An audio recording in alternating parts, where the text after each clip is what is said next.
The destruction they caused could only be explained in European minds as an act of God's anger. The good Queen Mother of France demanded of her son, the saintly Louis, "My son, what wilt thou do?" And he answered with true piety. The heavenly consolation remains to us that when the Tartars come, we will either drive them back to Tartary, or we will be elevated ourselves to the blessedness of the chosen souls. Refugees who had escaped from the ruins of towns made their way west, babbling of deserted habitations and men surviving like animals in the hills. In Paris, the monk chronicler Matthew entered a record in his huge book.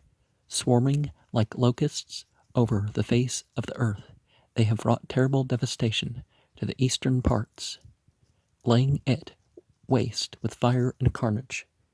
They are inhuman and beastly, rather monsters than men, thirsting for and drinking human blood. They are without human laws, knowing no comforts, more ferocious than bears. Matthew of Paris had all the ardent imagination of a writer far from the scene of battle, but a more curious and discriminating mind echoed his thoughts.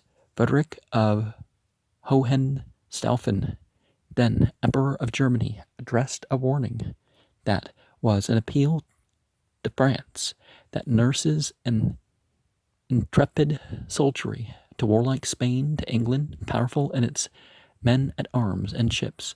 A people, Frederick said, issuing from the uttermost parts of the world, where they had long been hidden under a frightful climate, has suddenly and violently seized upon the countries of the north and multiplied there like grasshoppers. It is not without a manifest judgment of God that they have been reserved as a chastisement for the sins of men and perhaps for the destruction of Christendom. This ferocious and barbarous nation knows nothing of the laws of humanity. They have, however, a chief whom they venerate and whose orders they blindly obey, calling him the God of earth. At the least sign from their chieftain, these men rush with impetuous valor into the midst of perils. Well, they didn't exactly call him God on earth, just the agent of God on earth. That's, not the same thing. At the least sign from their chieftain, these men rush with impetuous valor into the midst of perils. Up to the present time, they have had no other armor than rough and ill-jointed plates of iron, but already, and we cannot utter it without a groan, they are beginning to equip themselves better from the spoils of the Christians, and soon the wrath of God will perhaps permit us to be shamefully massacred with our own weapons. The Tartars are mounted on the finest horses, and they now feed on the most dainty meats and dress richly and with care. They are incomparable archers.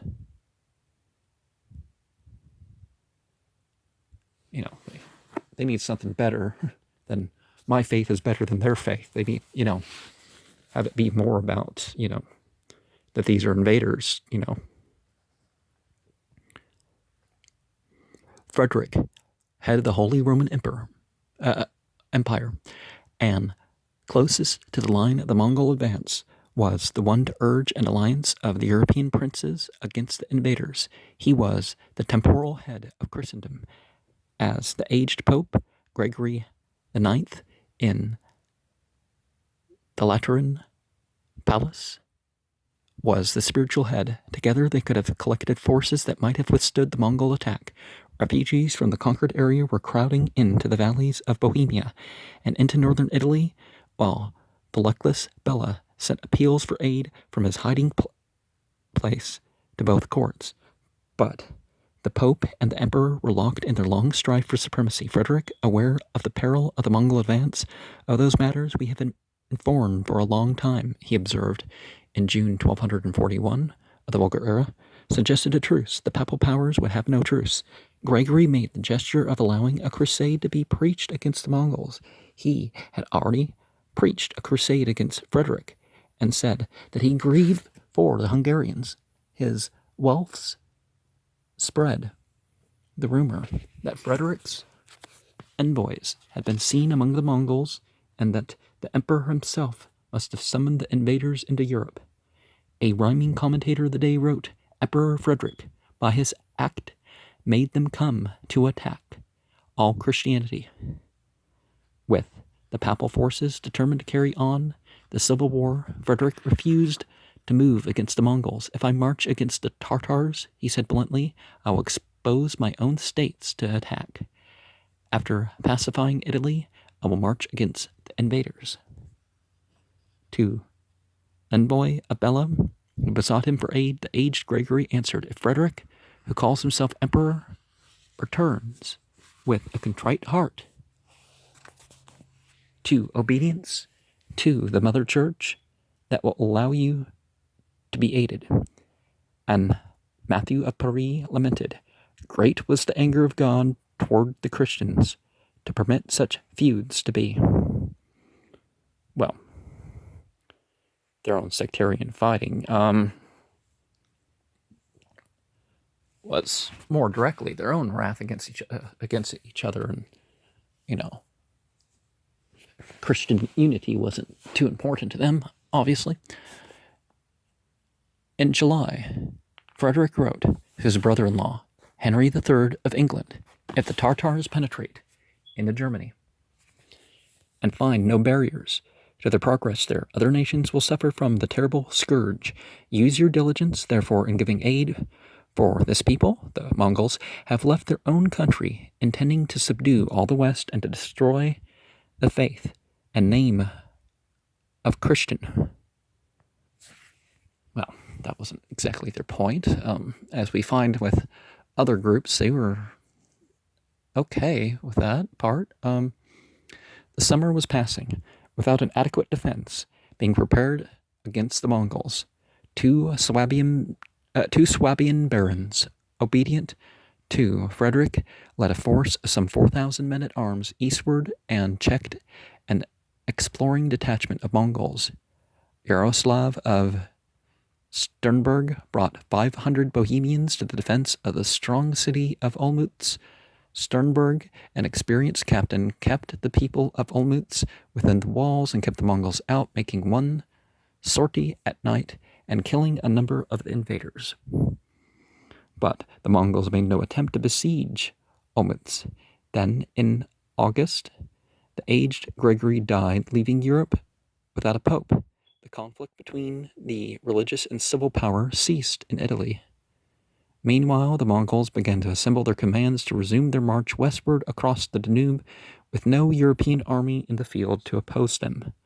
The Carmen Miserabile. During the summer, the Mongols had regained their strength in the high valleys of the Hungary, replenishing their horses on the Puszta and making the most of the rich grazing. This, like the Russian plain, was a country well suited to their needs, and they found the Magyars to be descendants of Turkish nomads, speaking a language akin to their own. They were joined by the Kipchak tribesmen, who had watched the annihilation of the Christian armies and were ready now to make submission to the victors. Meanwhile, Batu had been doing some more letter writing. His men had found the state seal of Hungary on the battlefield of the Sayo, and the Sign Khan concocted with his interpreters a forged missive in Hungarian that he stamped with the royal seal. Do not fear the rage and savagery of these dogs, his letter ran, and take care not to quit your towns, although we abandoned our camp because we were taken unaware in it. We expect with the aid of God to retake it soon, sword in hand. Content yourselves, then, to pray to God that we may be permitted to vanquish our enemies. And the reference to heaven, much like the Chinese one, these Mongols, can't we say that they were praying to God too? This the metanomial reference, obviously. This was signed by the Mongols with Bella's name and circulated among the Hungarians. It helped to keep them quiet in their villages, where the Mongol patrols could get at them more easily. These patrols were scouring the countryside, methodically rounding up the cattle and horse herds, assembling captives in bands and putting them to work. The greater part of the peasantry they left unmolested in the fields at that time, as an untouched. Not the other implication. Because they wanted the crops cultivated and the harvest gathered in from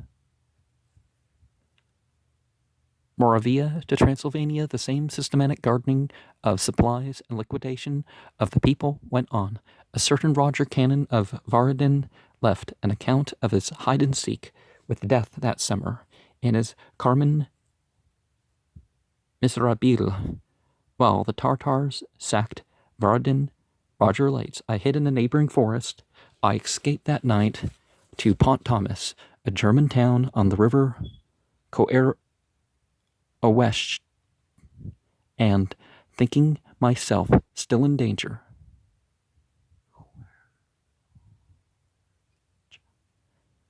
I left there to take shelter in a fortified island in the river. When I heard a little later of the sack of Pont Thomas, I saddled the horses again and left the island, turning aside into a forest. The next day, the island was occupied by the Tartars, who cut down all they found alive there. Several other people escaped into the wood along the bank. After 3 days, thinking that the enemy had gone off, they went back to look for food, but they were found and massacred by the Tartars, hidden in the houses. After that, I wandered in the forest without any supplies. Hunger forced me to go back at night to the island to search among the bodies. I carried off cautiously some meat and grain hidden in the ground. For 5 days, I got along in this way, hiding in daylight, in ravines and the hollows of trees. When the Tartars promised not to harm any people who went back to their homes, I did not put any trust in their words. I decided it would be better to go into one of their camps than to try my luck in a village. I gave myself up to a Hungarian who had gone into the service of the Tartars. As a great favor, he consented to let me join his own servants, while I remained with him half-clothed, taking care of his wagons. I looked on death every day. One day I saw a large number of Tartars and Kipchaks coming in from every direction with carts loaded with spoil, driving great flocks and herds in front of them. I found out that the night before they had killed the people of all the villages around there. They had not burned the grain or the fodder or houses. That made me think they meant to pass the winter in the neighborhood. And my guess was right. They had only let the villagers live long enough to get in the crops and cut the hay. They had not waited until these unfortunates began to use what they had gathered in. After that, their princes ordered us to leave the country, and we began to march off with the horses and herds, and the wagons loaded with booty. The Tartars themselves dismounted and went through the forests on foot to try to discover anything they might have passed by when they came in. The army, retiring slowly in this manner, emerged from the forests to find a multitude of other Tartars and captives waiting in camps, already prepared. Leaving Hungary behind, the united army entered the country of the Kipchaks. Now it was not allowed, as before, to kill the cattle for meat for the captives. We were only permitted to have the intestines and the hooves and heads of the beasts which had been slaughtered to feed the Tartars. We began then to be afraid that they meant to put us to death. The interpreters admitted that this was so. I thought over how I might escape, pretending to leave the road to empty my bowels. I plunged suddenly into the brush. My servant followed. I made my way into a deep ravine and covered myself with boughs, my servant hiding not far off. We stretched out like this, as if we were in our coffins. For 2 days we did not dare raise our heads. We listened to the harsh cries of the Tartars who searched out animals in the wood are called to captives who had hidden themselves. Finally, the ache of hunger forced us to come out of our hiding. Almost at once, we saw a man. Seized with fright, we started to run. He going off the other way. Then we looked at each other and stopped. None of us carried arms, and we made signs that we wanted to speak to the other man. After that, we talked over our sorrowful experiences with him and debated what we ought to do. Strengthening ourselves by our trust in God, we went out to the edge of the wood and climbed a high tree. We saw that the open countryside, untouched by the Tartars on their arrival, was now utterly desolate. We started out across this barren land where the bell towers of the churches guided us, and we were happy if we found any onions or garlic in the gardens of the ruined villages. Otherwise, we had to subsist on roots. 8 days after leaving the wood, we came to Elba. There was found nothing but human bones and the stain of Christian blood on the walls of the palace and the churches. 10,000 paces from there stood the country house, commonly known as Frata, near a forest. 4 miles within the forest, we came to a high mountain where many refugees, both men and women, had gathered. They rejoiced over us with tears in their eyes and questioned us about the dangers we'd come through. They gave us some black bread made of meal flavored with dog's flesh, which seemed to us the most delicious food we'd ever eaten. Eating dogs among Europeans was not as common as eating pig, but it was definitely on the table for most of Europe.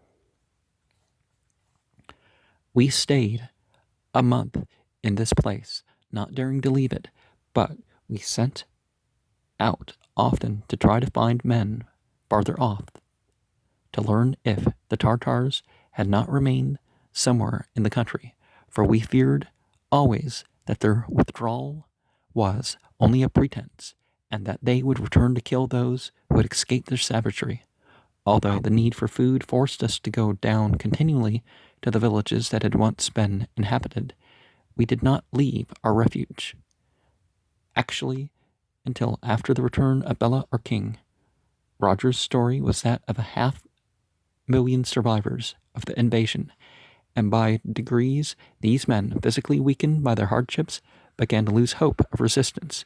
They understood that it would be useless unless they began to have a gray and terrible hope they would survive under this strange yoke of the frontiersmen. Now, pagan and heathen, basically hate speech. Gentile, infidel. It's not appropriate to use like that. Pagan and heathen, material culture. And if you're going to say type of religion, come on. What are all the polytheists pagan? So therefore, obviously Christians would be the different types of Christian. Because certainly they believe in Godhead, or they believe in Trinity in one way or another, or Father, Son, deity, or however they phrase that. The slaughtering ceased when the resistance ended. Roger himself relates that after his return to human habitations, he and his fellow refugees found peace and a market and a judge to decide disputes.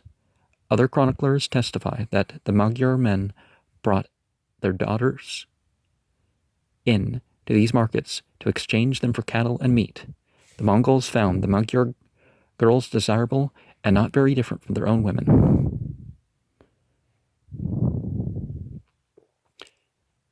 I presume they're talking about selling off their unmarried daughters once they become young women. But yeah, don't, marriage, arranging marriages should always be for the sake of the people getting married, not, I want to profit off it. Bride prices for certain cultures was definitely one of the things. The Mongol Darug Ashis were at work. The census takers were tabulating the resources of Hungary. Like Russia, the Hungarian plain was being made over for occupancy by the steppe dwellers. The Bulgars and Kipchaks were being taken into the Ordos, like the Georgians and Armenians of the Caucasus. Mongol coins began to circulate in the markets, and the Hungarians were coming to know their strange masters a little better. They realized that talented men, artists, and goldsmiths were being expressed to the east, to a place called Kara Korum. Along with the captured treasures, the more attractive young women fared well as prostitutes.